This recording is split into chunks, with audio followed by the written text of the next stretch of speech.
Recovery এজেন্টসের জন্য লোকেরা মারাও যায়, সুইসাইডও করে। আপনারা কি জানেন সেটা? আমার এত বছর প্র্যাকটিসে, 16-17 ইয়ার্স ওল্ডের প্র্যাকটিসে আমি এটুকুনি বুঝেছি যে মানুষ কিভাবে হ্যারাসমেন্ট ফেস করে সুইসাইড অবধি করতে পারে। যতই না জেনুইন কারণ হোক, তাও কিন্তু তাদের ছাড়া হয় না।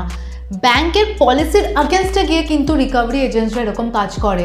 এই ধরনের কাজে তারা শুধু তাদের কমিশনটার জন্য করছে, আর কোনো কারণ নেই। ব্যাংকের যারা রিকভারি এজেন্ট আছে তারা কিন্তু আপনাকে জিজ্ঞেস করবে আপনি কোথায় আছেন, আপনার পারমিশন নেবে, আপনি যেখানে অ্যাভেলেবেল থাকবেন সেই জায়গাতে এসে কিন্তু ওনারা দেখা করবেন আপনার সাথে।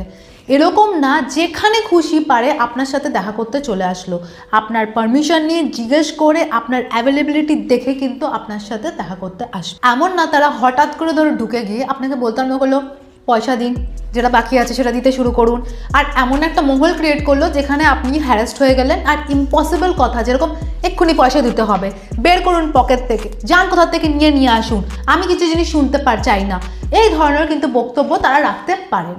আর এই ধরনের জিনিস যদি আপনি সম্মুখীন করেন তাহলে ডেফিনেটলি আপনি কিন্তু আপনার জুরিসডিকশনে পুলিশ স্টেশনে জানাবেন, ভিডিও করে রাখবেন যাতে পুলিশ স্টেশনে দেখাতে সুবিধা হয়, বা আরবিআইতে আপনি অম্বাসমেন্ট ডিপার্টমেন্টে কিন্তু মেলও করতে পারেন আর কারবাই নিতে পারেন এর আগেনস্টে, আর দরজা বন্ধ করে দিতে পারেন, ওদেরকে ভেতরে ঢুকতে না করতে পারেন।